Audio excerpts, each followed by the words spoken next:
Hello, everyone. We are live now. Welcome to our live stream. We have a very special guest today, Meagan Duhamel. Thank you so much for joining us. Lois told me that everybody got sick. How are you feeling? I feel good. Yes, everybody got sick, including 3 of our skaters that we had there. Oh no. It seemed to be like a really bad gastro that passed very quickly. Because everybody I know that got sick was sick for one day. Oh wow. Super weird. So literally like a 24-hour bug that Yep. just happened to come at the worst time. Yeah, exactly. Just passing through literally everybody. Okay. It's wild. We were talking about everybody being sick just now. Hi, Anna. Hi. There I am. Okay. I was like, do you see me? Yes. Sorry, I was trying to make tea before we started, and I was not timing myself very well. Oh, there we go. You're good. Laura says hi, and Laura says hi. 2 Lauras. Hi, Laura's. Okay, because we have a very tight schedule, I think we should probably start. And we will talk about 4 continents, of course. And we have picked this category first because Meagan has an hour, and we were like, let's start with pairs. Anna, could you read the podium? I will, and then I'm gonna shut off my tea kettle, and then I will be right back. So for gold, we have Riku Miura and Ryuichi Kihara. Silver is Diana Stellato and Maxime Deschamps, and for bronze, we have Leah Pereira and Trent Michaud. Very exciting. Your team, and then 2 Canadians. So I feel like this is a very good Meagan podium. It was a pretty well skated event. Like in general, even beyond the podium, there was a lot of really good skates, especially within the short program. So that was really exciting. And of course, exciting for Bruno and I that Riku and Ryuichi finally laid out a short and a long close to what we see every single day at home. It still wasn't as good as we see every day, but it's getting closer. So hopefully by Boston, they can wrap up every run through they do here at the rink where I am right now and bring it to Boston. It's good to see the jumps finally getting there. It was just a little bit on the throws in the free. Yeah, which is really rare because there's a mistake at home. It's never the throws. That's super rare. I think there was just a little bit of caution there. And they were a little bit slower going into the throws than they are at home. But I feel like it's saying easy is not the right word, but it's going to be a very direct corrections and focus as we move into Boston. Yeah. It was adorable when they finished in the wrong direction. At the end of the I didn't even notice because so at home, where we always stand is always the other side than the judges. They use the judges as one side, and we always stand as the coaches. Mm-hmm. For some reason, for Riku and Ryuichi, it's flipped. For everybody else, they use us as the judges. So it's really weird. So I'm used to seeing their ending. I'm used to seeing everything the other way. So it was really, really funny. It's just the moment of realization that we finished that's not the judges. That's our coaches. We're not supposed to see them. Never supposed to see them. Yeah. It was really great watching them, and I feel like I haven't seen them in competition yet this season, but just watching everyone back to back, it was really clear how much they just go into everything with what looks like no hesitation, no caution, no any doubt. And when you see an entire pairs competition, it was just really, I think they're the only team that were there that I went through. I was they don't look like they have any doubt about their ability to do any of these things or that it's going to work. And it carries the whole program so well. So it's interesting that you're saying that they did look slower going into the throws from your perspective. Cause the speed is and the confidence is the thing that stands out so much. And I'm not always watching live a competition, right? I don't go to a lot of competitions. I have my kids here, my little skating kids, the pairs here. So I don't go a lot, but they were going into their throw loop. And I said to Bruno, oh, they look a little slower than normal. And he was like, yeah, they're holding back a lot right now. So I guess compared to the earlier competitions this year too, because watching live and watching on a stream is never the same, especially for speed. That's only something that I feel like you can really sense, real in real life. but it was still good, and it was still fluid and flowing, and they were attacking in a lot of other places. It was just going to those 2 throws. Everything kind of like slowed down, halted, and then it reset again, and everything was flowing. So yeah, just like some direct points to work on for Worlds. But we've been working on the performance. And every day at home, when they're doing their choreo sequence and their long and their footwork and their short, I'm always yelling at them, like, get me excited, like, get the audience excited. And of course, there wasn't a really big audience in Korea, but, you know, we're hoping there will be in Boston. Yeah. So we're really working on that. That's been such a key point in the last month in training. Like, I'm following them around, chasing them in that choreo sequence, yelling at them to get me excited, get the crowd on the feet, get the crowd on their feet. So I'm really hoping that we can bring that energy to Boston, because that's what they've been working really hard on. Yeah, and it's going to be really exciting, I think, with this.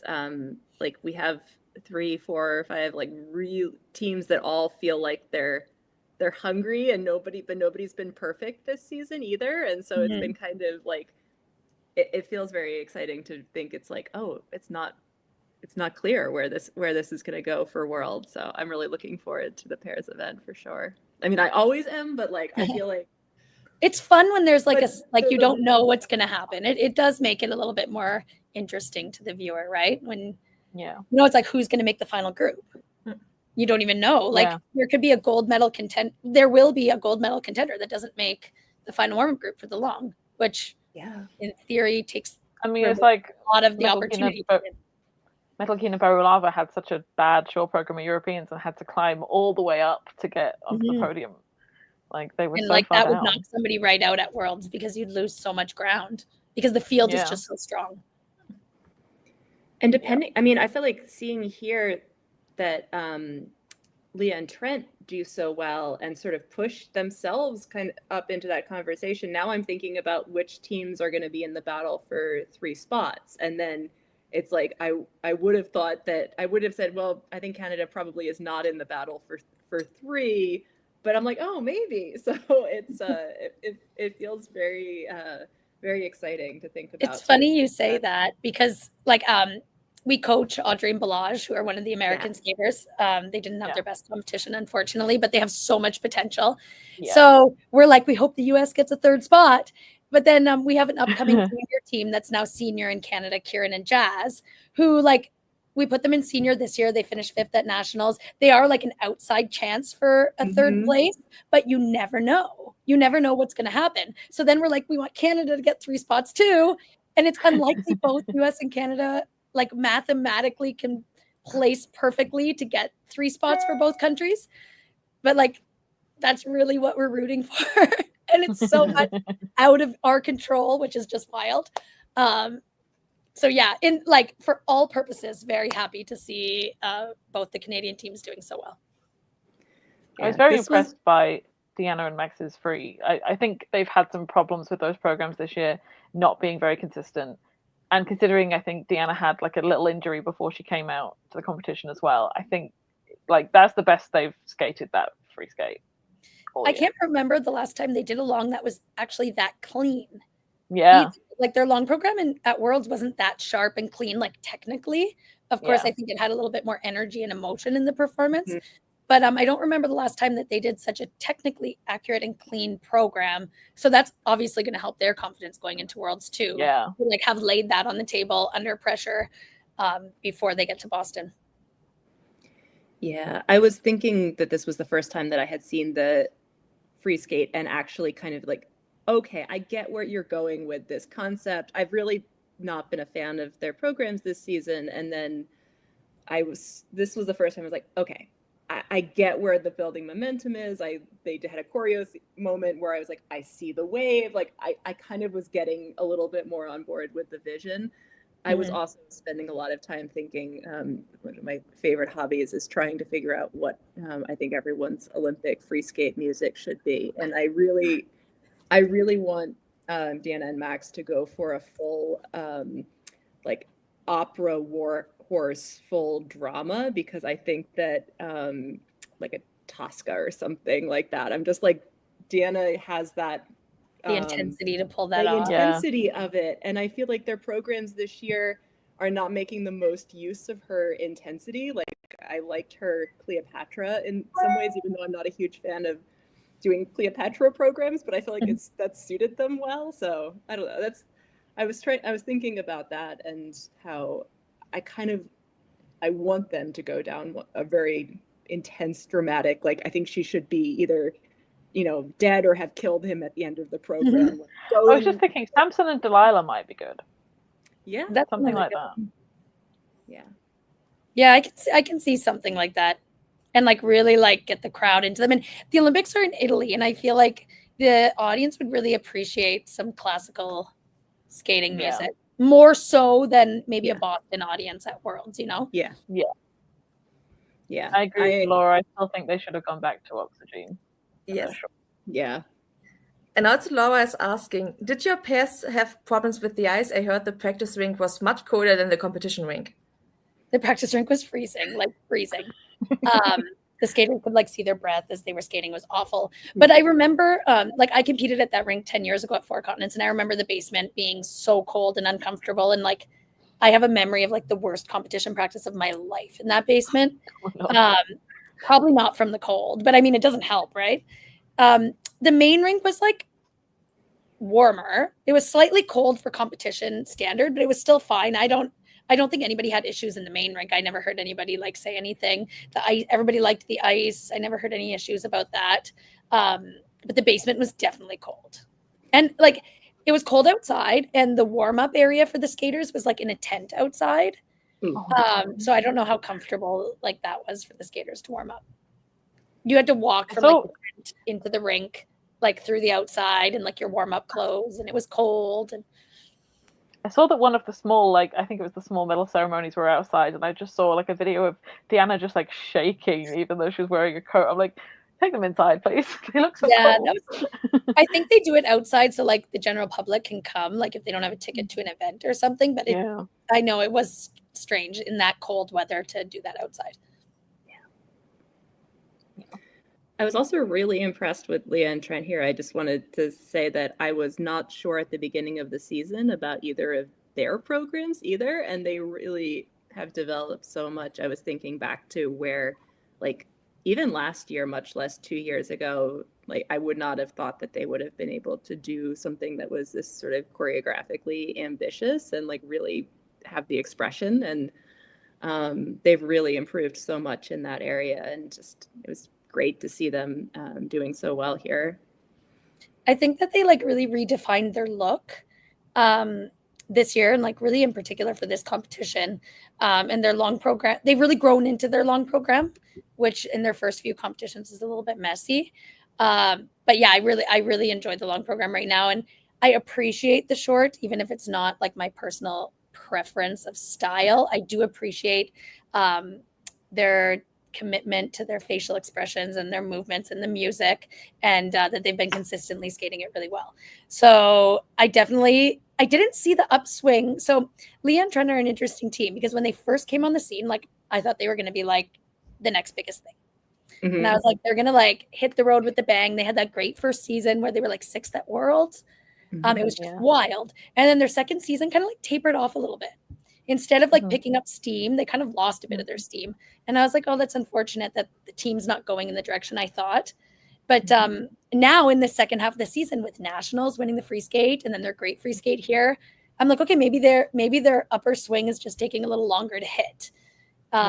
So it is exciting. It is really exciting. And I really like, again, their commitment to both their programs and the character in both of their programs. And I really think they've grown into this long program really well.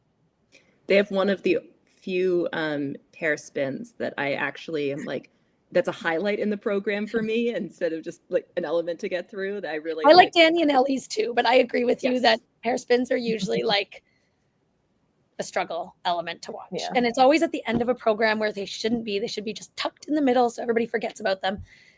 But yeah. At Europeans, I asked all of the pairs after the short program if they could take out one element and replace it with something else, what they would want to do. And while there was, of course, a lot of people being like, I would like to never do a side-by-side jump again, especially if they had just fallen on it in their short program. The number one thing that people wanted to get rid of was spins. There's everybody was like, give me a second throw, you know, I'll do another lift, just get rid of the spins. I think that there was like the whole pair skating community was so excited about the choreographic spin idea, because I think like the pair skaters and coaches, just like the skating fandom, we don't like pair spins. I don't like my own skaters' pair spins. I'm like, oh, I need to think of something better. Like, I just find like they last too long. You have to hold these positions for so long. They're not, when you're trying to get a level, they're just not the most beautiful positions. Nobody really has one that is musically highlighted. You're not investing energy in your pair spin because you're either doing it when you're dead tired or you're doing it tucked away in the program, and it's a bit of an energy saver. I just think the whole, like, all the skaters and coaches were so excited about that opportunity for a choreographic pair spin. And that was like such a shame that it didn't work out, because I think it could have taken this stale, dull element and really lit it on fire. I really hope that it comes back for the post-Olympics, when that postponement of all of these things. But I think it would be, especially for pairs, I really think it would be great. I think we're like hoping that it does. Yeah. I think another loved for me. Sumitada. Oh, okay. Yeah, go on with that. And their lift coverage and their speed. I am so incredibly impressed with their speed, and the speed in the lift is insane. Like, I feel like I've never seen a lift that fast in my life. He's like a little bit of like a reckless, wild individual. And I think we see some of that in their pair skating, which is amazing. And that's what makes them stand out. And that's what makes it so good. But like, he just goes into those lifts with this like wild abandonment and this reckless energy. And it creates so much energy, and it's so great. But yeah, that's my best guess of where like that speed and power in those lifts came from, because it was pretty natural to him. Mm-hmm. Are they full-time in Canada now, or are they still splitting back and forth with? No, they split back and forth. Yeah. They were here for a long time in this summer and fall, and then they went back, and now they're coming back to Oakville before Worlds, because this is an important competition for them, because they have to qualify. Like, they want to qualify their Olympic spot in Boston. They don't want to have to go to China to qualify an Olympic spot in September. Yeah, no one does. So the better you are in Boston, the better it is. Yeah, for sure. And there's so few spots as well, like especially for pairs. Like, you want to get it done now. Yeah, make that long program. That's the goal. I was curious watching the fact that they still have the double twist, and then I was thinking about that watching Audrey and Balazs doing their triple twist, which is, you know, getting there. But I was thinking about like the logic of why still go for a double twist for you and Sumitada. Yeah. Well, their progression of the triple like is kind of hit and miss, because from my understanding, when they've been practicing in Japan, he gets hit in the head a lot. So I think there's some type of concussion maybe issues with it, from my understanding. Mm-hmm. And honestly, the double twist that Sumitada did and the triple twist that Audrey did is the same amount of points. Yeah. So Audrey and Balazs are doing it, number one, because they need to learn it, and they need it. You need it. And number two, for the long program, we gave them the option if they wanted to do a double or triple. And in true pair girl style, she said, nope, I want to go for the triple. And I was like, kudos to you. Like, I admire your decision. Like, that's great. I respect it. But in theory, the double twist of Audrey and Balazs or Sumis versus the triple with -2s and -3s is the same points. Yeah. Yeah. So if you're going to eliminate, like, my theory on doing the double is that it saves you mental energy for the jumps and the throws and the lifts. Because if the triple twist is still something that you have to think so much about, it will suck out so much mental energy right from the get-go. And it just makes, when you're standing in your starting position, everything that's coming up even more overwhelming. Yeah, that makes a lot of sense, because I was thinking about, like, there's the points piece, and then there's the, like, what does it, if you're thinking about more than one competition, like, getting it out and trained, and even with mistakes at this point is part of the process. Yeah. And like, Sumitada is trying to get an Olympic spot, so they're trying to do a short program that's going to ensure, like, they need to make the long at Worlds, right? So the priority is on like, what can we do to score the highest in our short program to skate cleanest? And they're not going to be in a position, I don't think, where they can have too many risks. It makes sense. Yeah. So who else stuck out? Oh, I was going to ask about what your thoughts on the other American teams. I feel like especially after the short program, we were seeing a lot of people debating the placement between Alyssa and Misha and Ellie and Danny. I was a little bit mystified by that after Elisa and Misha skated. I was expecting a score of 70 as opposed to the score of 65 that they got. So I even went to their coach backstage and I was like, I told him, I was like, congratulations. I think you guys were a little underscored. I thought you'd be closer to 70. And he just laughed and said, thank you. But I was a little bit mystified by that, especially when some teams that came after them didn't skate as well and scored higher. And some teams behind them that scored super close to them. And they got 67. The Australian team skated great and got 65. I'm not too sure that 2 points is an accurate representation of the difference between the two teams, although they were both great.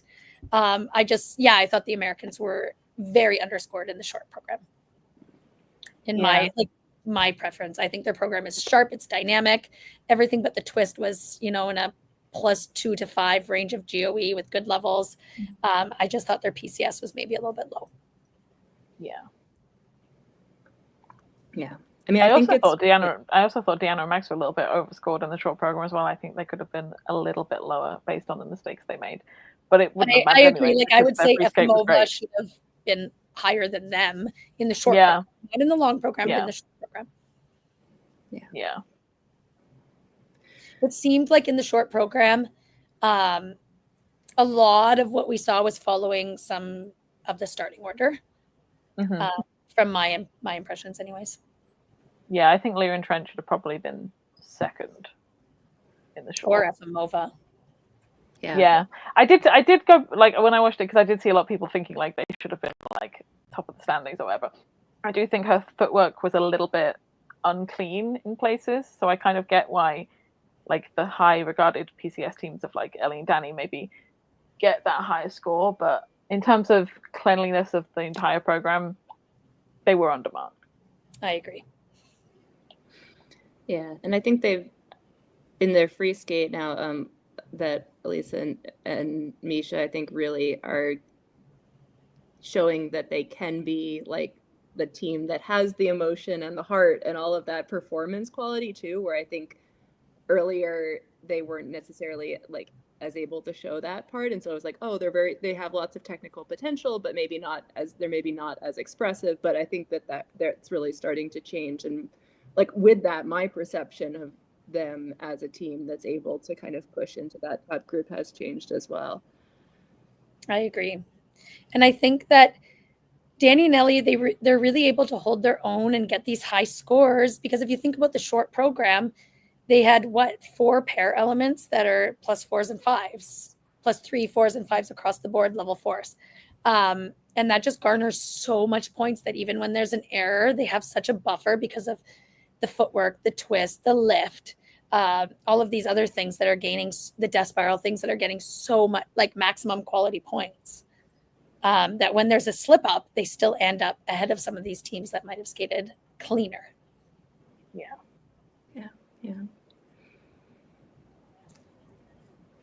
Who is there anybody else from pairs we should talk about?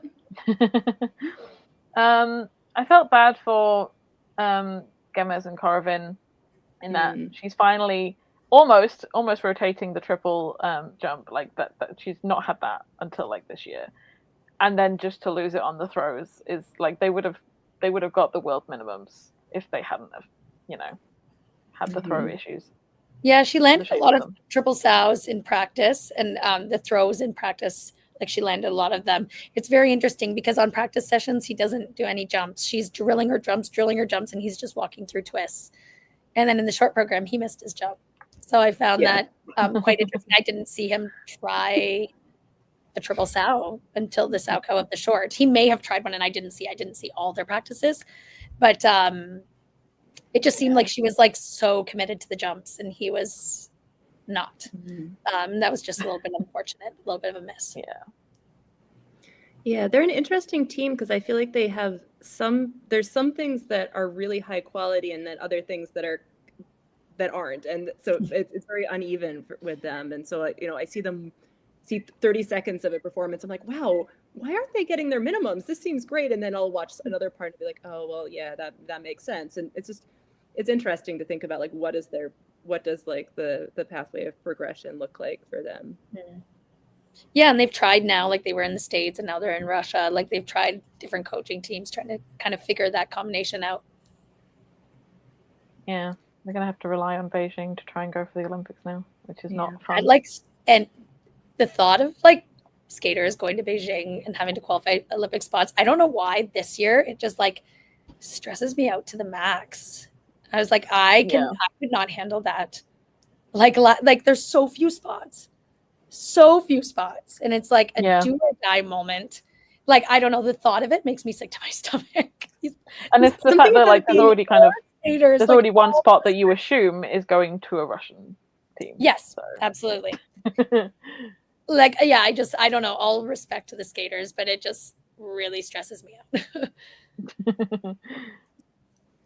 There'll just be so many, like, other than whoever's going to be there for representing the Russian athletes, there's just going to be so many skaters in every discipline at the same level, like a very similar level anyways. And only like maybe 2 or 3 from this chunk of 10 to 15 will be able to qualify. And it's just really unfortunate. And we have to wonder about the Chinese pairs as well, and like what that is. I mean, depending on whether you're going to do anything at Worlds, but like, I don't know if we're going to see Sway like emerge with a new partner suddenly over the summer and be going for one of those. Yeah, I asked some of my friends at Four Continents from China, and their answer, if she was coming back, was not super confident, but I would never write it off. Yeah. So I found it interesting that she announced her comeback without a partner. Yeah. Well, she does have a partner. He just didn't. Yeah. The person I talked to just didn't sound very confident that it's actually going to materialize. Yeah. But then again, like, I wouldn't put it past them that it does. So it left me very confused. Yeah. It's always a little bit mysterious from the outside what's going on with Chinese pairs. It's absolutely. Yeah. So yeah, anybody? We would assume that it would be the junior team who are moving up. But I think that she's too young. If I'm correct, she's too young. No, the junior team who are going to Worlds can move up to seniors next year. So I think. Is it the one that won the final or a different one? The one that won the final, yeah. Oh, okay, I don't know why I thought that she was too young. Yeah. Okay. Yeah. Well, they fit right into senior anyways. So they're not going to have a pair at Worlds, but they'll have one at the competition in China. Yeah, for sure. Yeah.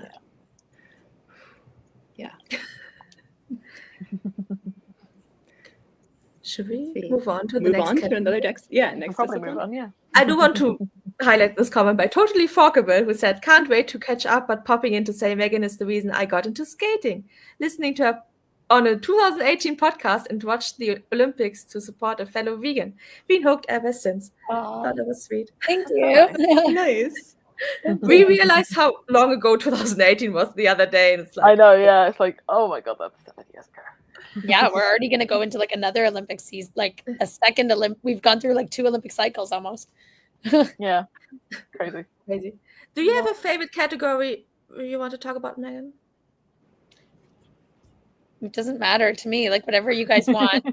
I can go like a little bit longer than an hour. Okay. Because my skater that's waiting for me, he'll be super slow to get his skates off and get himself changed. So I've got a bit of. We'll fit in what we can fit in. Yeah. Yeah. Okay. Yeah. So we will do men. Lois, would you? In goal we have Mikhail Shadorov. In silver we have John Wancha, and in bronze we have Jimmy Ma. How are we feeling? I love that this was like 10 years since Dennis Chen won for Kazakhstan, and then in the same rink, Mikhail won again. It's just lovely kind of like full circle moment. Yeah, he skated really, really well, as he has a couple of times throughout the season. And I feel like this win can kind of send him into Boston as a bit of a dark horse. to win a medal, especially with the content he has, his world standing. He's been building it up. He'll skate nice and late or later in the short program. I think that things are really spiraling for him, and he's young. He's still growing. He seems to be maturing as the season is going on. And I'm a big fan. Yeah, agreed.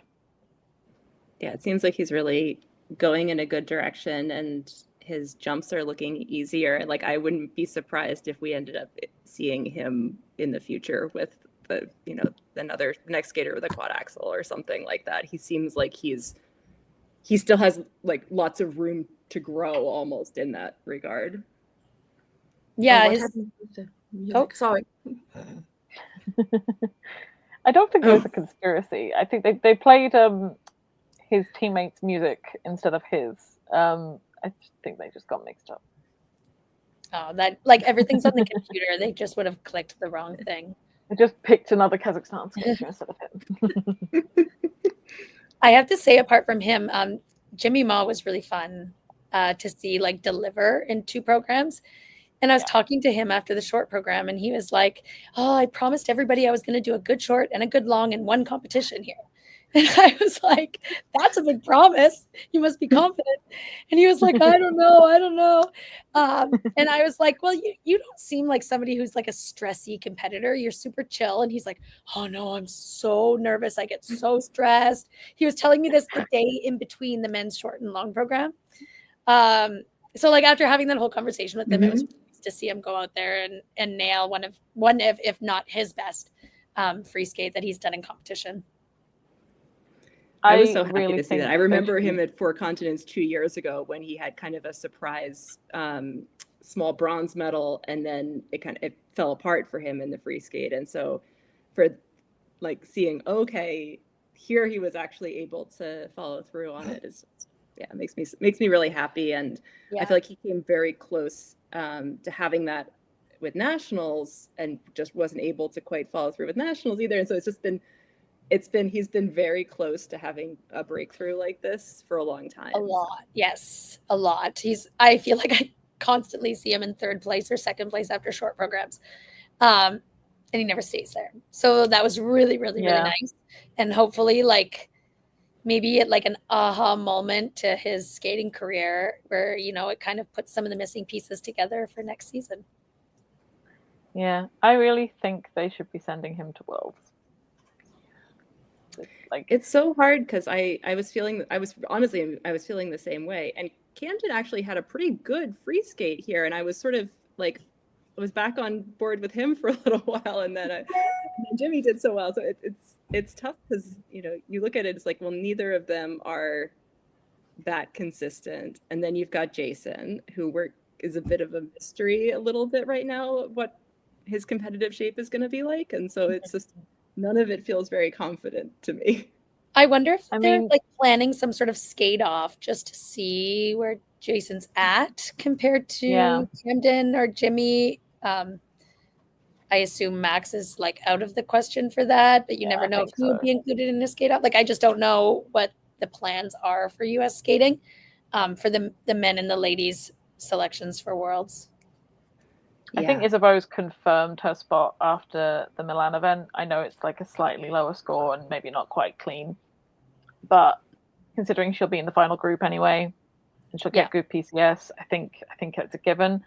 From what I know, that there was like some sort of like exhibition skate that Jason did a week or 2 ago, and he didn't even do an axle, which concerns me.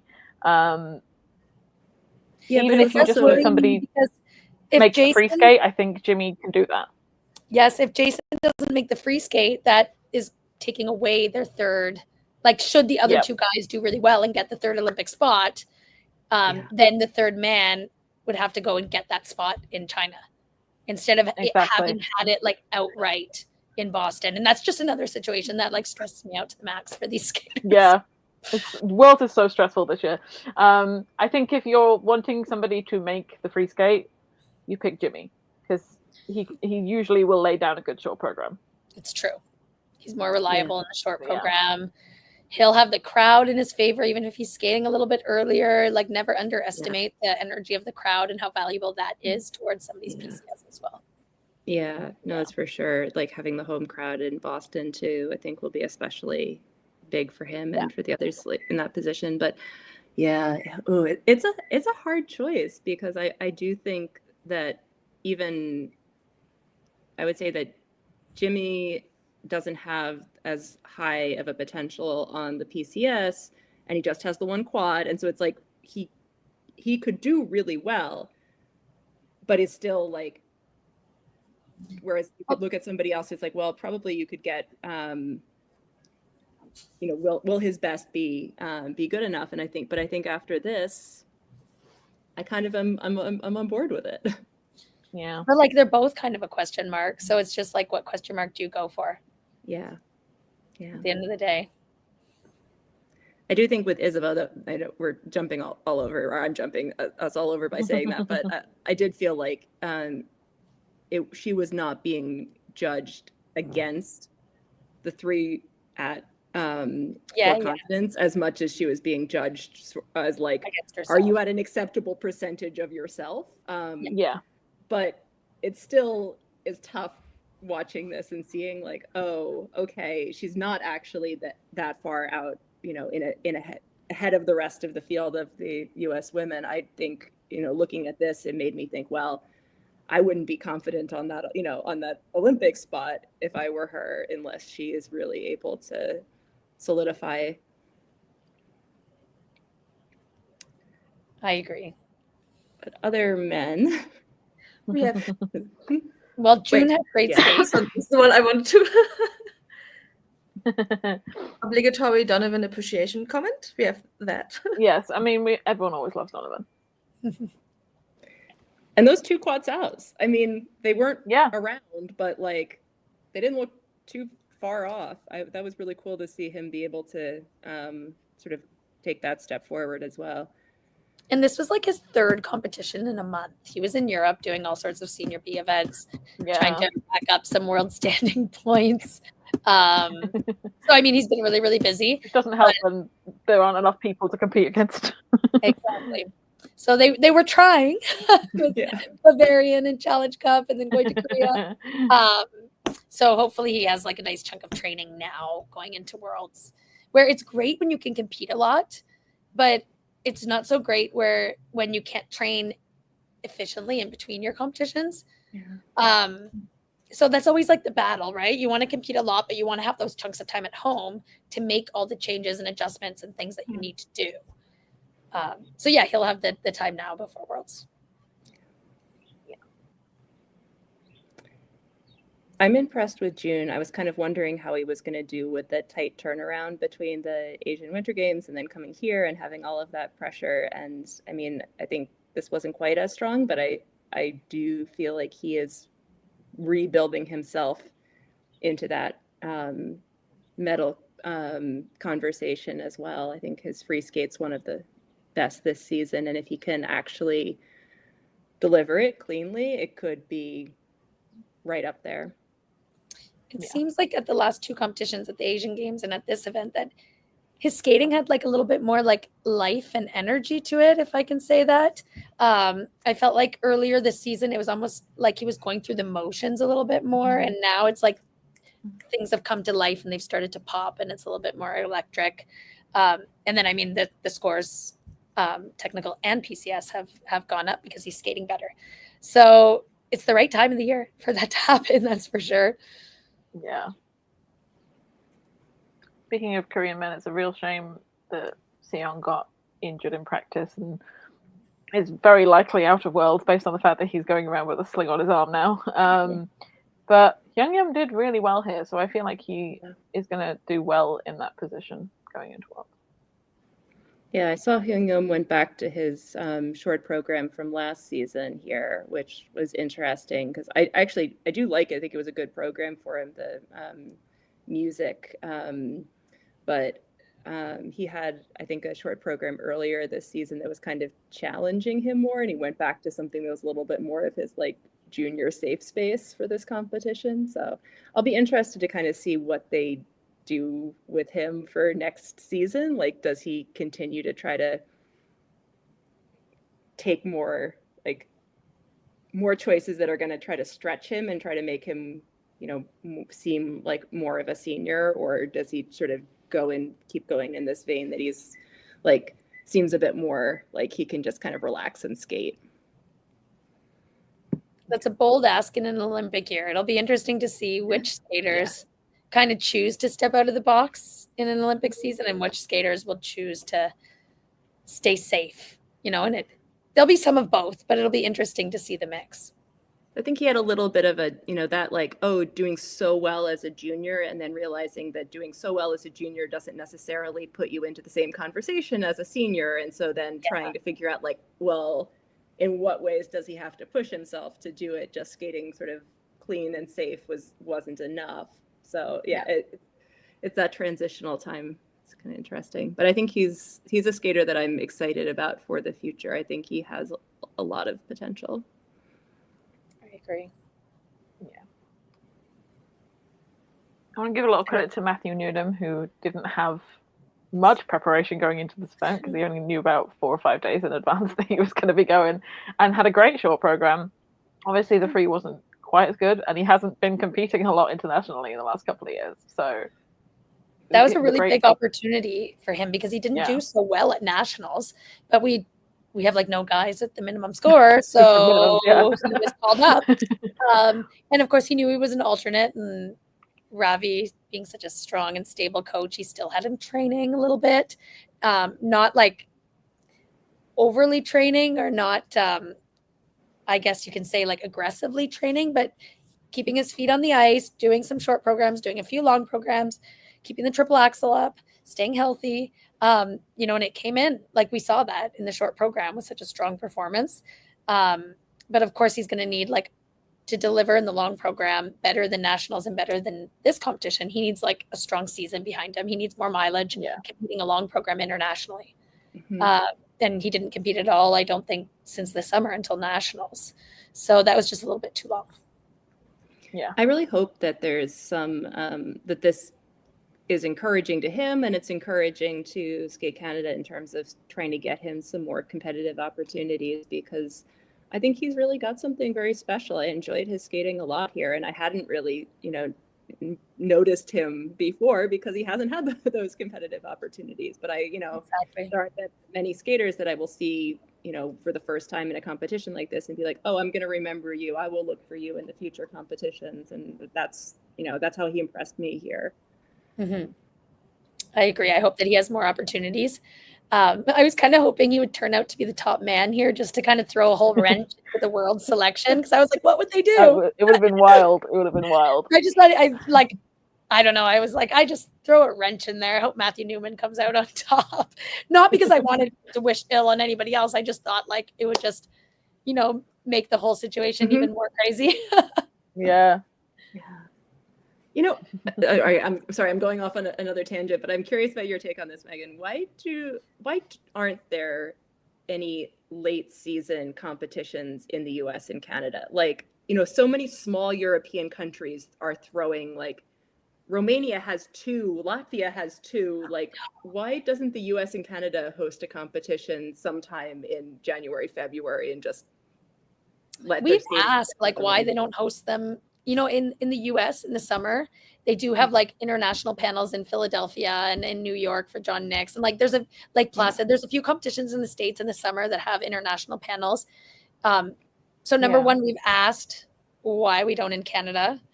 And I guess it's my understanding that like it's really expensive to bring in international judges. And then as for why, after that, we don't have as many events throughout the entire season, I have no idea. But it's been a question I've asked so many people, and nobody ever gives an answer as to why, or seems to know why. And it's like, if we want to compete, we have to go all the way to Europe, which is like, it's a long travel. It's a lot of expense. You can't do it like 3 or 4 weeks in a row. Like we just saw some skaters trying to get the world's minimum score at 3 different internationals in a row. Over the course 2 in a week. Like you competed like Wednesday, 4 days, country, Friday, Saturday in another country, Tuesday in another country. Like we wouldn't be able to do that really as easily. And even if we wanted to, the Federation doesn't send people to those competitions. So Yep. I wish I had an answer as to why. I wonder if you're right about it being about the judge and tech panel travel, though, because what I was thinking, I do know that that's an issue for the summer events. I was given an answer about that, so I do know that. Yeah, because it seems like, I mean, that's one of the things that, like, okay, so Europe, it's easier for people to assemble a panel relatively less expensively. Because I was thinking skaters wise, there's enough international skaters that train in North America that would find it convenient. So you'd think that there would be more federations that would be supportive of it as well. But then, yeah, I bet that. Well, when you look at like Cranberry Open and like when Autumn Classic is being hosted, or whatever the Senior B is in North America in the fall, there's usually like a good contingent of international skaters, and they usually all come from the training grounds in North America. Yeah. The skaters that are going to those events. Right, because if you're European, why would you send your skaters? It's a lost opportunity. I saw that the US sent some novice and junior skaters to Challenge Cup, which is great. What a great opportunity for them post nationals. I just wish it was happening more. Yeah. Agreed. Totally random shout out here, but I wanted to mention, I mispronounce his name, but I think Zhang Feng, who is the skater from Malaysia, who had a hosier program here. And I wanted to give him credit for being like, there's maybe 7 or 8 skaters that are doing programs to the song Movement this year. And I think that, which I don't know how that happens. It's one of those like hive mind things where suddenly everyone is skating to the same song. I felt like his was what was probably my favorite choreography out of everybody's of doing that he had really cool movements that he was trying to commit to. And he doesn't have the best like overall skating skills, but he was really making a good effort for it. So I was just like, he came in last, but he impressed me with his short program. So I wanted to give him a shout out. Oh, I love that. Yeah, I've always liked his skating. It's just like, obviously he doesn't have the technical to compete with everyone else, but there's a lot of potential there if he could improve the technical. Yeah. And I feel like we didn't talk about the Japanese men at all here, and which was a bit of a rough competition for them, but I always enjoy Suzuki a lot, and I was really glad to see him compete again this year. Like it has to do with the men, but kind of everything in general, that Japan only won 1 medal at these 4 continents, and like of all of that, it was a pair team. Like who could have like imagined that would happen with the good women and men skaters that they have? So that was like a little bit of a surprising moment at 4 continents for me, I think. Yeah, I think it was something like a stat of something like 18 years since there was no Japanese on the singles podium at 4 continents. Wild. It's mad. There was a time where they were the only singles on the podium, or probably pretty close to it. Yeah. Yeah, it was but I was really I was sorry that Kao still seems to be struggling. I was really hoping that he would be fully recovered by now, and I hope that he's not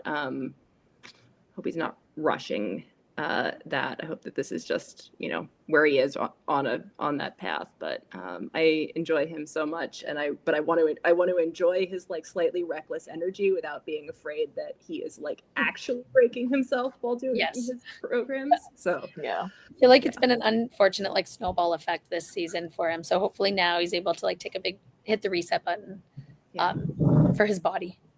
Yeah, I think he said it was only a week or 2 since he got back on the ice. So I'm glad to hear that he has been taking time off. Maybe you shouldn't have done this competition and just taken all of the time off. But you live and you learn, right? Yeah. Yeah.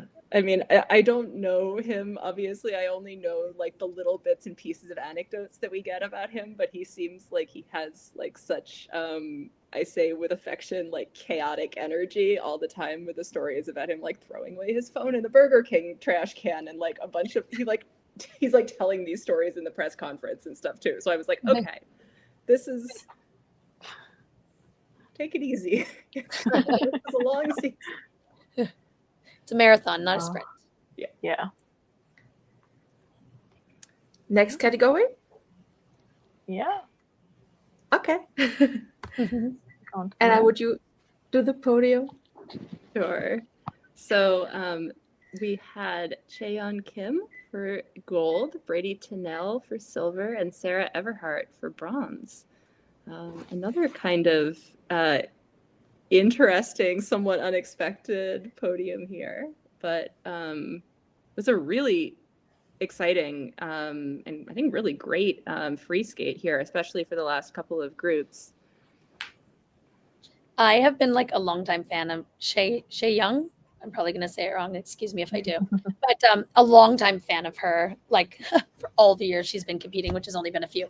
But I've often felt like she was underscored. I was a big fan last year. So happy that she won her world medal. And I really love her programs this year. I think that she makes some interesting choices and unique choreographic and musical choices, which I really love. And I was a little bit disappointed earlier in the season where I felt like she was scored like a little bit underscored in terms of like what I thought that I saw. So really, really happy to see her coming out strong here. Yeah, I thought she was going to be like amazing posture. The Grand Prix final or something, but the Grand Prix didn't go as I expected it to go for her. Yeah, like very small issues that I guess became major. But I love her skate. I love her skating from the shoulders down, from the neck down. I think it's perfect from the neck down.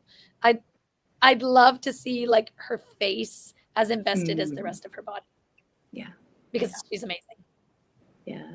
The kind of random comparison that was popping into my head watching her free skate was to Sasha Cohen. And I was trying to think of why I was having that. And I realized it's because she has this very, very strong but flexible back. And so she has this way of carrying herself where you just like, I don't know, I expect her to suddenly like be on point or something. It just has this very, I don't even have the vocabulary to describe it, but I feel like I could watch like a silhouette of her and know that it was her. She has a very unique sort of carriage.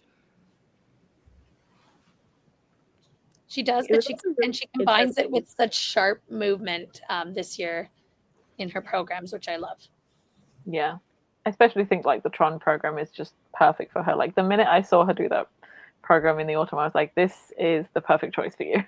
I thought the same thing. I was like, you're going to be unbeatable this year. And then the fall happened and I was like, well, I guess I don't know anything. So I like how she's like coming back into the conversation. And again, Worlds will be really exciting as we were talking about for the pairs with the women's event. It's got to be like a confident booster, like that you went to the Asian Winter Games and you beat the reigning 3-time world champion as well. Yeah. And then put out a huge number here. Yeah. Yeah, for sure. I really felt for Monet. It was clear that she was just sick and struggling, and that was a rough free skate. I still had the feeling when she first stepped on the ice in like the first 30 seconds of her program and she was skating after we had just seen Brady and Sarah do so well, but then she stepped on the ice and I had this like, oh right, that's what I like, a quantifiable like skating difference in skating skills looks like. And not that like Brady has really good skating skills, but she got on the ice, I was like, oh, this is like, she's just different in that category. And I felt like it was so great. It's so effortless, like she just floats across the ice. Yeah, and I felt like her and that and her, she didn't have the good performance, totally understand that then impacts all of her scores. I felt like Reno, though, was amazing here. Not flawless, but so good. And I really thought that she was underscored, especially in the second mark. I feel like she's just, I mean, like, this is not a controversial statement. I think everyone thinks she's wonderful. Everyone agrees. Like a few times this year, like, who can watch that footwork sequence in the short program and not just like enter +5, like without a doubt. And the footwork impacts so much of the PCS in a short program because it takes up so much of the program, right? And that's where you're showing so much of your musicality and your skating skills. So such a big bulk of your PCS in a short is coming from your footwork. So I love her. free. And She I've been got mystified by her scores time and time again. She got applause for doing a loop in her footwork. I'm like, the fact that It's so beautiful though. Like she does this beautiful outside edge into a loop, and that got her applause. I was like, yes. Yeah, it's a real moment. And she'll have her time. I really do believe that. Maybe she's gonna just get even better. I really hope so. She seems like I want her. Yeah, like I saw somebody on Twitter was saying that they thought that she needed to like really own how good she is and come in with that confidence. And I agree. I felt like she is not, yes, there's so many amazing skaters, but she's not buried in the pack. She's really very special. Yeah. And I hope that she kind of comes in with that sense that she could be a contender. Reputation scoring sometimes takes a whole season to come to fruition. So I would not be surprised if suddenly her PCS like shoot up next year. It doesn't help that like so many times she's had like a mistake in the short program. Yeah. Whereas if she's clean, she's still going to probably score less than what we think she should score. And then you add in the mistake almost every single time she competes her short program. That just hit a little too hard right now. Yeah. Yeah. As Laura said, is Moan injured or was she injured or was she sick? She was very sick. Like she got the worst of the sickness right as she was doing the free skate. Yeah. There were moments, not just with her, but hearing about everyone, I was just like, okay, if we can get through this competition without anybody actually throwing up on the ice, we will be very lucky. And we did. Yes. I'll say that I'll have to leave shortly, but I'm also a big fan of Sarah. And I do find like a part of me wondering if Sarah would be a good choice for Worlds in Boston, primarily because I think she's so reliable. Yeah. If I'm going to bank on somebody to go out there and nail it, I think I'd bank on her. Yeah. Also, the fact that you have a river dance program and it's Boston. Triple. She might not have the best program. She might not be the best at anything, but I think like on the day, under the gun, she's going to get the job done. And I like a competitor like very that. Consistent. Yeah, I think everybody's been commenting on the consistency. Mm-hmm.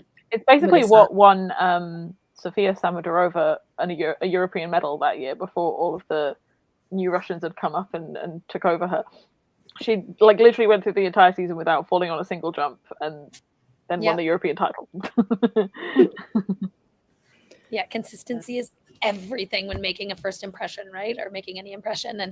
And Sarah's just so reliable. So like part of me thinks that although she would skate earlier and although she wouldn't have strong PCS right off the bat, like part of me thinks she's a strong choice. So maybe like a little bit of a missed opportunity, or like they just have so many girls to choose from. I can't even say it's a missed opportunity. Yeah. Like, I mean, good for the USFSA to have so much to pick from.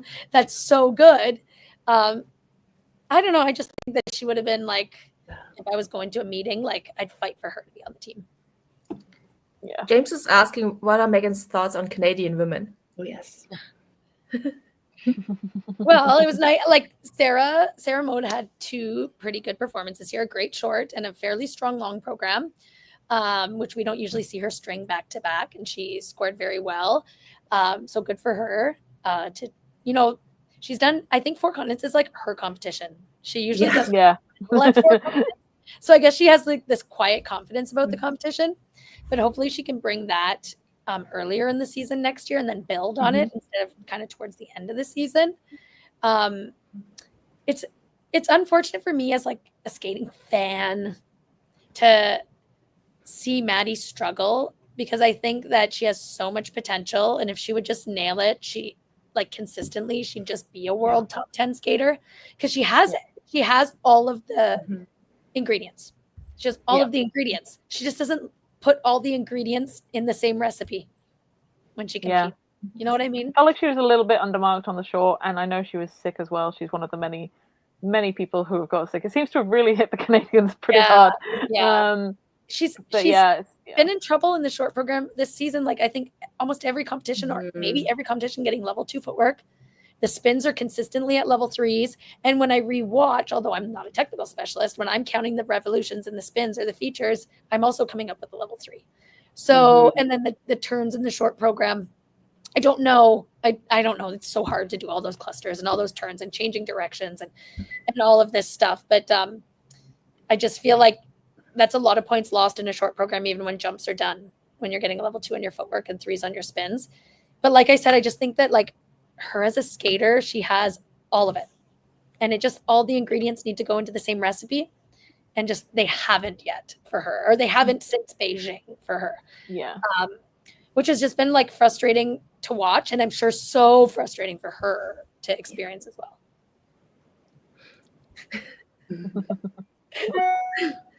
Should we get I really liked Catherine Medlin-Spence here a lot. I thought she did really, you know, she's not at quite the same level. Yeah, I was going to say, I thought, but I thought she did very well for herself, and I really enjoyed watching her. I remember seeing her at an early season competition a couple of years ago and kind of, you know, noticing her then, but I'm glad that she's gotten this opportunity. Like 3 years too late, but yes, she got her international opportunity. Like 3 years ago, she was landing triple flip, triple toes all summer long at all our Canadian competitions. And I was like, is anybody seeing this? Is anybody like, seeing this girl? Why are you not sending her anywhere? That's seeing this girl, you know, that clearly can do it. So it's been nice this season that, you know, she's had some opportunities to compete internationally and of course do so well and win a medal at nationals. Yeah, she's a great YouTube channel as well.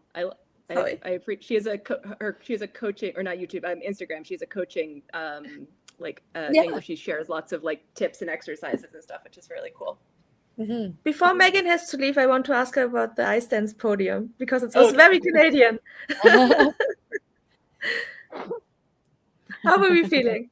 Yeah, I mean, I love all the ice dancers. I'm like, I don't know all the ins and outs about exactly how every single element is judged. So I can just kind of sit back and enjoy. But I mean, I'm a fan of all of these teams. I'm a fan of, you know, some of the team, Christina, that was just in 4th place.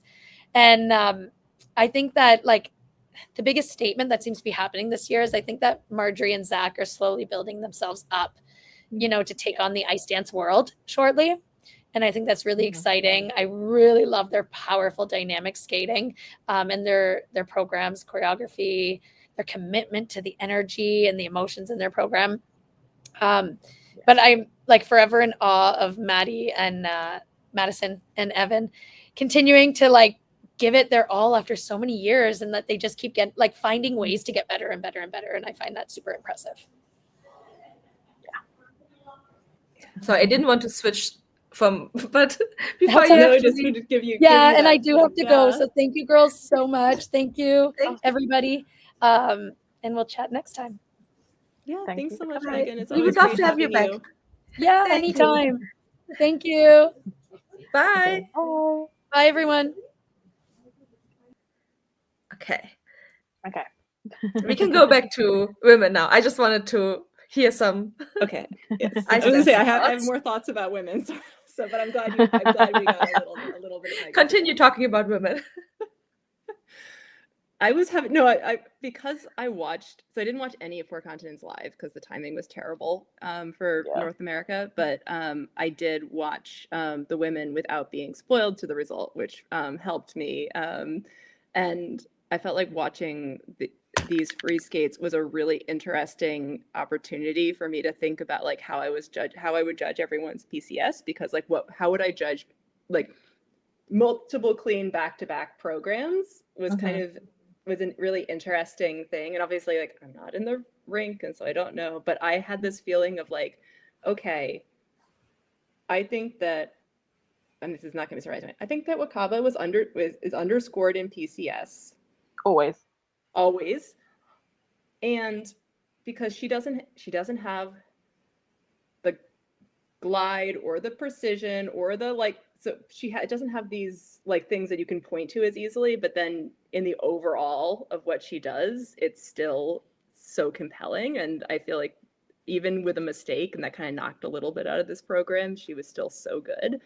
And then I was thinking about the 3 US women and where I would have put their PCS, and I was thinking about how Alyssa is, in my opinion, so much more compelling as a performer, but I could tell even from watching on the TV that she's slower than most of the rest of this top field. And so I was thinking about like, so how do you weigh those things against each other? And like, I enjoyed her performance a lot more than I enjoyed Brady's. But does that mean that but what if I was trying to be more objective in my PCS scoring? Like, how would I weigh? And it just got me thinking again about how annoying it is that you can't kind of break the different skills apart from each other more. Yeah. Yeah. Yeah, I get that. Also, I have to give a shout out to Tara Prasad. Yes. I adore her free skate, and she skated it so wonderfully. It's so good to see her do like well at a competition. Obviously, she's had some health issues like the last couple of years that have like stopped her from like achieving all that she can. I've always like loved The Night We Met as a song, so somebody announced that they were going to do it as a skate. I think it was either like last summer or the summer before, and they changed it before they got to like their first proper competition. I was like, no, I was still looking forward to you doing that. Why did you change it? So like, it's so nice to see somebody skate to it. Yeah, I love Tara. I always look forward to what she's gonna do. I think she has such interesting taste and choreography she does for herself is so good. And just, yeah, I'm always just very impressed with her as an artist and as like what she's bringing to the ice, and then for her to be able to actually put out like good technical content here was really exciting. Yeah. I also want to give a shout out to Jonquin Isaacs, who was making her debut here from South Africa. I was really impressed with her, especially in the short program. I thought she had such great presence on the ice, and just, she doesn't have the hardest technical content, but what she can do, she did really well. And so just really, really proud of her. And I remember talking to Andre Hotarek about her maybe a year and a half ago, and just saying that she is the hardest worker out of like any skater that he knows. Like she has limited time to train, and when she comes to Europe to do the training, she is like soaking in like every possible bit of it that she can, and like really trying to learn. And so it's great to see that she's been able to really take all of that and do so well. She looked like she was having the most fun time. Like, she looked like she was enjoying every second of it. It was so nice to watch. That's like, it makes me sad that I won't see her and Tara at Worlds, and that we probably won't see them at, it's like to see them at the Olympics. Like I want them to be able to go and to be able to represent their countries in that space. And like, I'm not really arguing that they should in a serious way, but it still makes me sad that the way it works, we probably won't get them there. Just like reading Josephine's statement on Instagram today and how disappointed she was that she didn't make Worlds. And I'm like genuinely devastated that she was like a fall in a choreo sequence away from making the world minimum. She finally got all her jumps and fell on the choreo. Breaks my heart.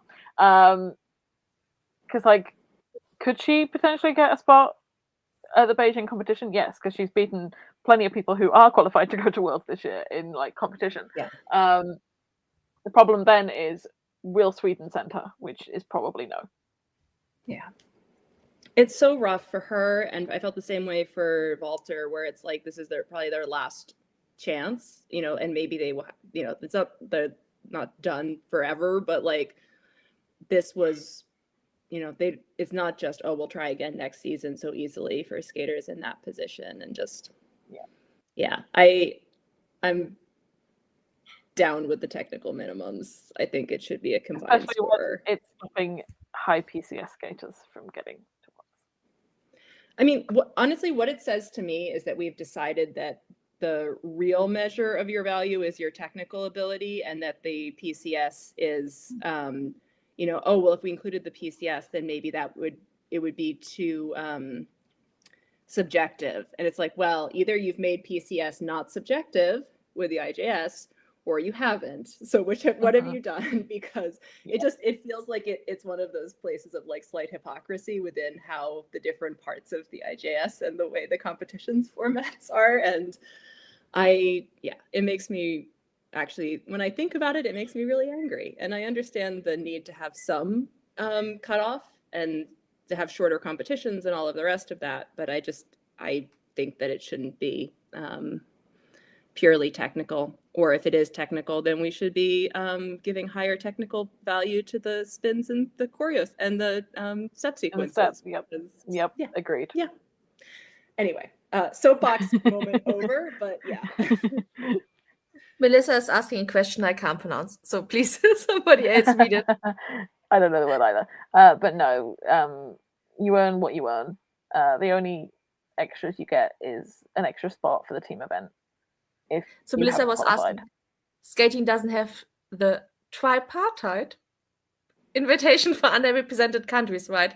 And that was the answer. Yeah. I think that's how you pronounce it. I don't know. Yeah, so you can get like an extra athlete quota if all the other disciplines have qualified for the Olympics, but one hasn't, so they can go to the team event. Lara Naki-Gutman got it last time for Italy. Paul Fentz got it for Germany. I think Ukraine got one as well, and I don't remember who got it. But yeah, that's the only kind of like extra consideration you get in this sport. Yeah. Which is kind of a shame. Anyway. Yeah. Any other women we haven't talked about that we wanted to talk about? I feel like we've talked about a lot of people. Should we talk more about dance? The list is long. Yeah, we can talk about dance. Let's talk about dance. So yeah, I've been like, I think this is the first time since 2022 that Chocolate Mates have not won a championship. They've had like incidents where they've lost like Grand Prix or Grand Prix final or whatever, and they weren't there last year because they were ill. But yeah, I'm pretty sure this is the first time that they've lost a championship to another team since 2022, which is wild. And it wasn't because they had a mistake. They didn't do anything wrong, which makes it even more interesting. I mean, yeah, I will all skating and all things about these people aside, I am thrilled with this result because I am so happy to have some drama going into this World Championships. I feel like it's going to be so much more interesting, not feeling like it's quite as much a foregone conclusion who's going to win. Sadly, I feel like it kind of is because it's in America. But give me my moment of delusional hope. It feels like they're just giving you a little taste of drama before they're like yanking it away again. Like, but I also feel like, is it real drama? Did they create it just to? Yeah, they might have. Yeah. I'm just so happy like they wore like the like, I call them the ice cream outfits that Piper and Paul wear in the rhythm dance. I love those costumes. Like, he looks like a Solero, and I freaking love it. They look so appealing. Please don't go back to like the lifeguard costumes or whatever for once. Wear these ones. This is where you got success. Wear these ones. They're definitely my favorite costumes. I agree. Yeah.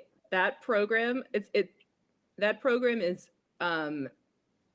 aging on me in the sense that its quirkiness I find less compelling each time that I see it.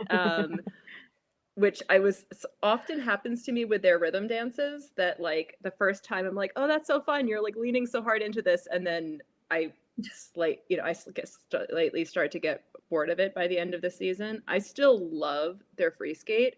And I still like the tango, all of the weirdness of it. I have to say though, that having watched Tequila Versus Tango, then seeing this tango from Piper and Paul, I was like, oh, well, that's not as good a tango as which is totally not a reasonable comparison, but that's kind of how I feel. It's the same way as how I feel like unreasonably harsh towards Sarah Everhart's Firebird because I have seen Denis Vasilyev's Firebird. There are like sometimes where I'm like, these are not actually a reasonable comparison, but I can't get one out of my head. And that's kind of how I was feeling about like all other tango programs right now are being judged in comparison to Yulia and Matthias. I've kind of made my peace with the program now. I used to like not get it. I feel like I've come around to it. It's still not going to be one of my favorites, but I'm like now that I'm like not like trying to worry about Paul falling. I also like Piper's new dress more because I feel like the other one was a bit too stuffy. It seemed like too like almost like too high necked or whatever. I'm not sure, but it just like this one seems more kind of relaxed and kind of matches his a bit more. Yeah, I think it works better. I felt bad for her that she had to like make a hairpiece because hers got like confiscated at the airport, but it looked good. I'm just glad it didn't get stuck to him. I have trauma from that season when her hair got stuck to his like button or whatever. I was like, please don't get your hair stuck. Well, what was in the hairpiece that they got confiscated? I don't know. Maybe it was too sharp. I'm not sure. Like she obviously just, I don't know. They just took it off her in the airport. She had to go and get some supplies to make a new one. Eek. I did not hear that story. That's wild. Yeah. Yeah. No, that makes me think about the French team at Europeans that got her hair got stuck in his costume, and then they ended up like ripping apart like half of the costume coming out of the lift. Yeah. I don't like. I watched it back and I was like, how did you even get stuck like that? How did that even happen? Yeah, it's crazy how that happens sometimes. They reenacted it in the mix zone and then almost got stuck again while reenacting it. So,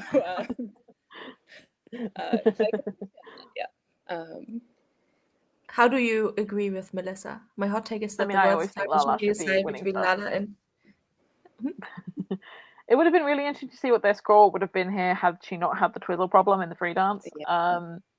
I don't think it would have got anywhere close, so I don't think it lost them anything, but it would have been interesting to see if the scores were getting closer. But yeah. I want the world's title to be between Lala's programs from last year and Tequila Lee's programs from this year.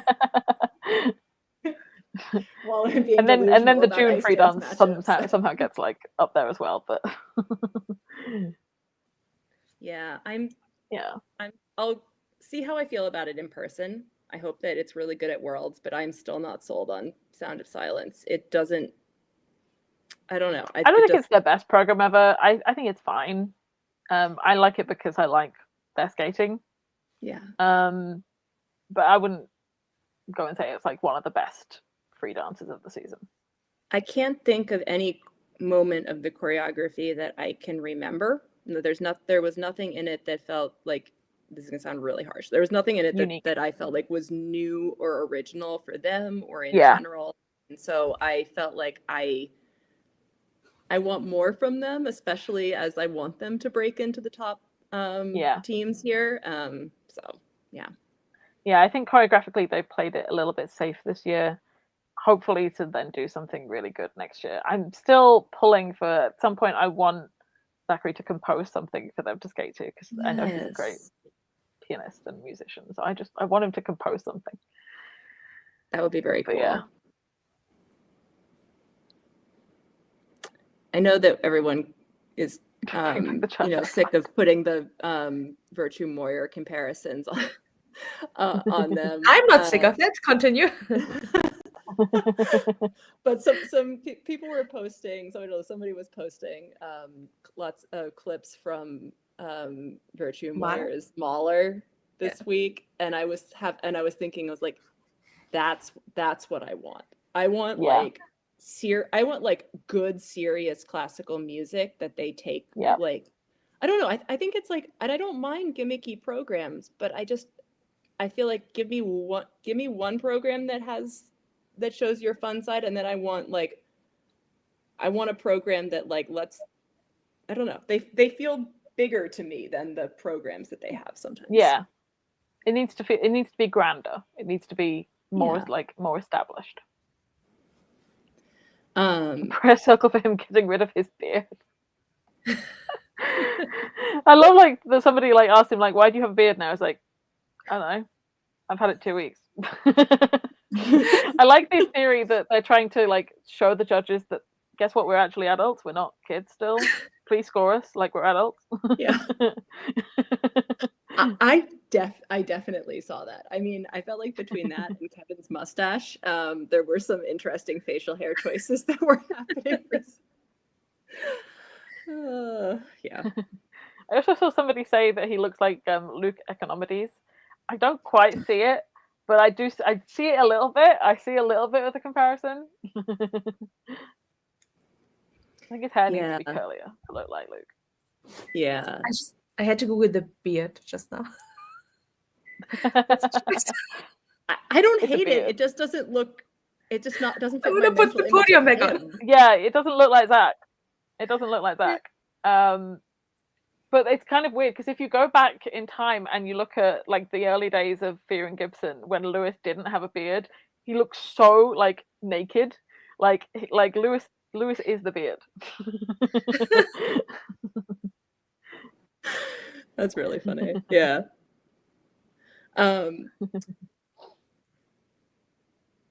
Sorry, I just got distracted thinking about which skaters should grow beards. But that's really. I'm sorry, I have more serious things to say about ice dance. It's very late. I don't even have that excuse. I want to shout out to the really young Chinese team. While you're giggling, because I've kind of like been of the opinion all season that they shouldn't be skating senior. They very much look like a junior team. Because they're only like 17, 18 years old and very much could still be in juniors. This was the first time I was like, oh, you finally look like confident. You finally look like you belong as seniors. I was very impressed because all season I kind of thought the other Chinese team was outpacing them. But yeah, they beat their opposition by 2 placements there. Our entire chat is just beard talk. Everyone's just talking about beard. Everybody's just talking about beard. Yes, Zemko does have a beard. It looks fine. And also, Laura, I agree about the Soul Bossa Novas, and I like Green and Parsons better also. Yeah. But I do like the costume changes. I like the pastel wide collar costume better than their previous velvety one. So, also Hannah and Ye, big costume improvement for their rhythm dance. I didn't mind the bright orange flares, but she looks so good right now. So, yeah. More seriously, I thought that Utana and Messiah are so good. Every time I see them, I'm just blown away by how good they are, and I enjoyed both of their programs so much. Yeah, they're perfect for them. In my biased world of judging, I would have had them up in the top 5. Like that's where they are in my heart. Yeah, I mean, not a knock on Holly and Jason, but I think everything about Utana and Messiah is kind of more polished. And I think there's a little bit of I am biased judging going on there, maybe. I'm send everyone to Kathy it'll come with Reed. time. I imagine if they keep putting in solid skates, they'll rise through the ranks. Hopefully, they're also working with Scott. I was trying to figure that out. He was in the. I think he choreographed something. Okay. Yes, Scott, Maddie, and Adrian did their free dance. Oh, okay. Yeah. Good for them. And Kathy did their rhythm dance. Yeah. No. Anyway, I was gonna say I'm very impressed with how Kathy has grown this team. I'm like, let's send Kathy more teams. Yes. Yeah, she seems like a great coach. I felt so bad for Paul with the fall in the rhythm dance. It was so awkward. It's one of those moments where you just get stuck in the momentum of you're just sliding and you're trying to get up and you're still sliding and now you're in the boards. It's just terrible.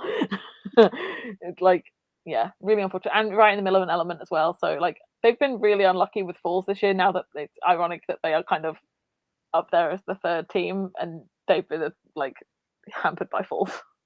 Yeah. I also I thought Zingis Kolesnik here did really well. I was feeling at nationals, I wasn't really enjoying their free skate as much, and I think it's because I watched them back to back with Caroline and Michael, who also kind of have a avant-garde modern dance style program, and I like theirs a lot better. Which I just learned was choreographed by Jean-Luc Baker. So that was an interesting moment. I was like, oh, okay. For his choreographic career, because I was very impressed with that free skate. Not seeing it back to back with them, I felt like I was able to better appreciate what is really cool and interesting about this rhythm, about this free dance, and I enjoyed it a lot here. I think their rhythm dance is a little too everything all the time, all at once for the whole time, it's a lot. The whole program. Like I wanted to have at some point I want them to just like stop. Okay, now you can go back. Like I'm just like it's just. So I would just trim his hair a little bit. I feel like it was just a little bit long. Yeah. I hope he has a little trim before he gets. Well, no, I was going to say before Worlds, but they're not going to Worlds. But no, like, I just felt like it needed a little bit of a trim. Well, now if they're not going to Worlds, he has the freedom to do whatever he wants. Yes, he can do whatever he wants now. I always love, like, even though I probably shouldn't, I always love like the breakdown they have in that rhythm dance where like the kind of like the music like has that little like breakdown moment. I don't know, that just like scratches like an itch in my brain, like that music. It's like I love it. Yeah. We got so many comments just now. Can you have a look if there's anything you want to talk about? Because I lost track. Next one is going to be so exciting with the younger teams actually getting a chance. Yeah. I felt like I know it's not nice to like hope people retire, but there was so few retirements after 2022, and I was kind of hoping that like all of these young teams that I like to like get a chance, and then everyone stuck around. So we know the majority of top teams are going to be retiring after 2026. So it's going to be fun to see like Marjorie and Zach and the Tashlers, and it's also funny how Marjorie and Zach are considered a young team, even though they've been around for so long. Oh well, yeah. Well, they're technically like their mid-20s, so they're still considered a young team. Anyone in their mid-20s who's been stuck around since they got to seniors and haven't been able to like break through. Just like we have people that are older than Gabriela Papadakis who are still considered young teams. Like, come on, everyone. Yeah, I mean, it's weird to like consider like Carrera Podomarenko a young team because they've been senior since they were like 18. Because they went up senior like probably like 2 years before they had to, so they've been senior forever. But they're still like one of the younger teams. Yeah. Before or after Worlds, I think. It'll be interesting. It depends on what people's health are like as well. Some people like to go on kind of like a victory tour. Some people just go, nah, I'm done. Tessa Scott go, nah, I'm done. Surprise retirements after this season. I don't think voluntarily, right? Maybe no, injury. I think the majority of retirements going on right now are people who are too injured. Like, speaking of, like, I haven't watched the gala. The only thing I watched was the retirement skate for Dabin, Yeonsu, and Seong. That makes me so sad. I know. Like, Dabin, I think, we knew she was going to retire like 4 years ago at this point, and stuck around for like university art and stuff like that twice. Yeonsu obviously has been effectively retired for about 3 years. This was her just like official kind of coming out retirement party. Seong, I don't think was expected, but she didn't have a good season. I'm sad that Yelin wasn't in this skate as well, just like because obviously she's announced her retirement too. But yeah, just like the exodus of great Korean women, this has been very sad. Otherwise, I only see retirements coming from people who are too injured, or who maybe, like Josephine says, she doesn't know what she's doing yet. Like skaters who feel like they've reached the end of the line.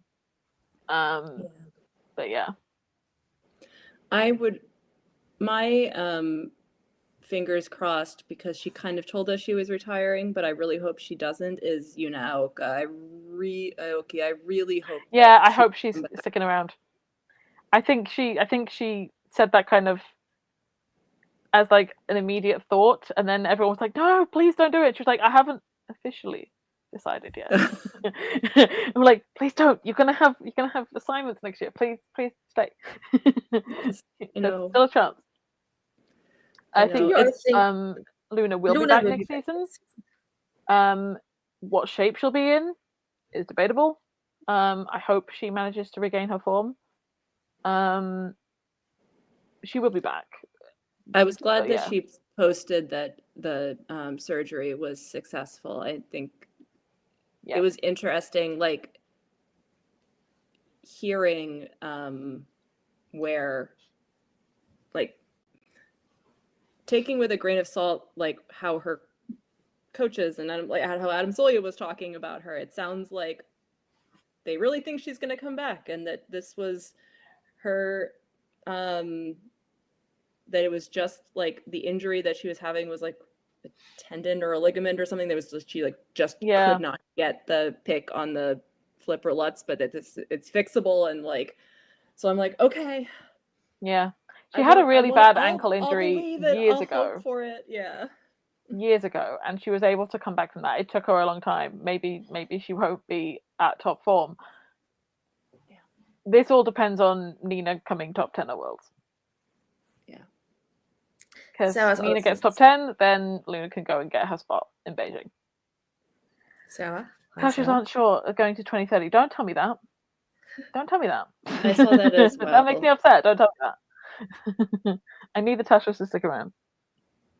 I really need them to as well. I'm still not over how badly the judges did them dirty at Europeans. I'm still really upset about it. I need them to get get all of their deserved accolades. But I also understand. I think they need to stick it out, because I think they could be one of the top teams in the next quad once everyone else retires. Yeah. My computer is about to die, and so I should probably head out soon. Are we going to make the announcement about the thing here, or are you only going to tell other people? Okay, sorry. I mean, now we can kind of announce. We've teased it now. Now we teased it. There's an exciting announcement now. We have a very fun announcement to make, a very good one. We got a spot for the Olympics, and Anna's going to represent us at the Olympics as a journalist, which we are very excited about. It's been 6 years we've worked to get to this spot, downhill from here, but yay, 2026. So Ellie will also be at the Olympics, so if you see her, I paid for tickets. Go and say hi. I spent my entire inheritance on tickets, so I will also be there. But yeah, we are very excited. Yeah, I'm really excited. I found out like right after Europeans, and it was really, really exciting, and just I'm thrilled. Thank you. People are so nice. People are happy. I was also very I don't know. I think I was gonna say, these guys have been working like and strategizing and like looking at all the deadlines, and I'm like, yeah, I'm doing my part of this, but I don't know if this is really gonna I don't know. I didn't believe that it was actually gonna happen until it happened. So I'm still in denial. I don't think any of us believed it was gonna happen. I have to do so much administrative stuff right now, which I'm like, I don't know what this number is. I don't know. I'm typing all of the numbers I know, and but yeah, it's very exciting. Hopefully we will be there. Our CEO, who is doing an accountant and all the things. It's so funny. They're like, what's the name of this person and this person? All of these people are Ellie. All of these people are Ellie. There are no multiple people. It's just Ellie. Just me. I'm all of it. Yeah, we are very happy. In the last stream, there will also be a Euros next year. Like, we're trying to get as many of us there as possible. But yeah, so yeah, we will go to Europeans, and then we will go to the Olympics, and we're just 1 month of skating. Yeah, I mean, literally, I'm gonna stay in Europe between, so it's gonna be literally 1 month of skating. How am I going to do that? We have yet to be determined, but that's a problem for the future versions of this. The biggest problem was to get to the Olympics. We can do everything else from now. Yeah. It was very funny. I do feel like when you're saying like going to the Olympics, it's like not to skate, but it did, the number of hoops to jump through for a small number of spots did still feel a little bit like it. It was very tough. Yeah. Oh yeah. And Prague Worlds, yes. But We I don't will know if I'm try. going to Prague Worlds. I don't think we have money at the end of that, but No, it's costing us quite a bit to get to Europeans. and yeah, the Olympics. If you don't already, if you would like to subscribe to our Patreon, that money goes towards helping us at the competitions. Yes. Yes. Also watch this many times, over and over again. And yeah, just leave our videos on in the background. I don't think we are allowed to say that. Don't say that. I don't. But yeah, subscribe, please, here and on all of our other social media, and we are very happy. And this season isn't over yet. We have Junior Worlds this week, and then yes, Junior Worlds this week. I still have to do my preview. Wait, not written it yet. And then we have like about a month until Worlds, and then there's World Team Trophy as well. But we don't do a video. Sorry. For that. Do we have anyone going to Junior Worlds? I can't remember. Probably Where is not. it? No. Hungary. No.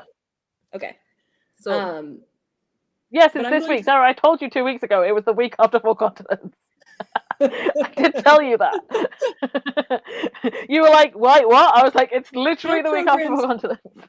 Short programs start Wednesday, Sarah. Yes, I have to do my preview tonight.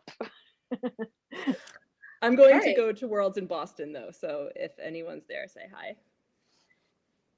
And say hi to us at the Olympics, if you come. And the Europeans. We're going to try and do other content that doesn't involve people being at the Olympics as well, because obviously we're not all going to the Olympics. We're going to have... yes, Johnny, that is Sarah. We're going to try and have like content potentially for those of us who are not there. But yeah. And then hopefully we will bring lots of content in between, but we will also sleep a lot at one point. Sleeping, we'll see. Yeah. Oh, we had elections last night. I did not sleep at all. So if I seem tired, it's because I am. Yeah. Talk to you soon. Are we doing a live stream for Worlds, Junior? For Junior Worlds, potentially yes. Well, we will. Whether we have a guest or not is up in the air. But yes, we will do one. There will be some. Yes. So thanks everyone. We will finish now. But yeah, thanks. We had to share the announcement. Bye. Thanks for joining. Bye everyone.